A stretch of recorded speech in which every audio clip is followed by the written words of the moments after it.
বাঙালি বধূর সাজে ব্রাজিলিয়ান তরুণী বিয়ে করল নবদ্বীপের কার্তিককে।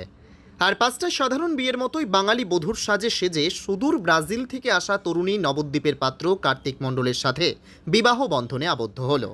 প্রায় 6 বছর আগে থেকে সোশ্যাল মিডিয়ায় আলাপ, তারপর দীর্ঘ প্রেম। আর প্রেমের টানেই সুদূর ব্রাজিল থেকে চৈতন্যভূমি তীর্থনগরী নবদ্বীপের ফরেস্ট ডাঙায় ছুটে এসেছেন ব্রাজিলিয়ান তরুণী। সম্পূর্ণ বাঙালির রীতিনীতি মেনে বাঙালি বধূর সাজে দু চোখে পান পাতা দিয়ে ঢেকে বিয়ের পিঁড়িতে বসলেন ব্রাজিলিয়ান তরুণী।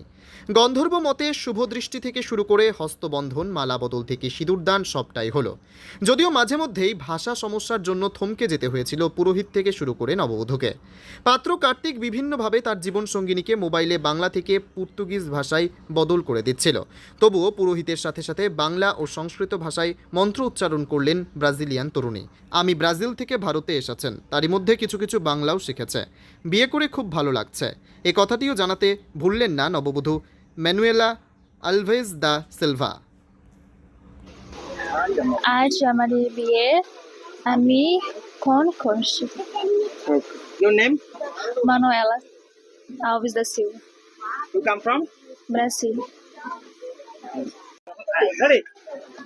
আজ আমাদের বিয়ে সম্পন্ন হলো এবং সনাতনী হিন্দু ধর্ম মতে আমাদের বিয়ে সম্পন্ন হয়েছে। সারাদিন গায়ে হলুদ অধিবাস, যেমন সব বিয়ের যা যা নিয়ম নীতি থাকে সব মেনে বিয়ে সম্পূর্ণ হয়নি, এখনো হবে। মানে একেবারে শেষ লগ্ন। হ্যাঁ, অনেক খুশি, অনেক।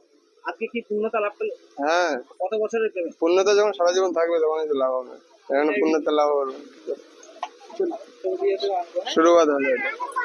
বিয়ে করতে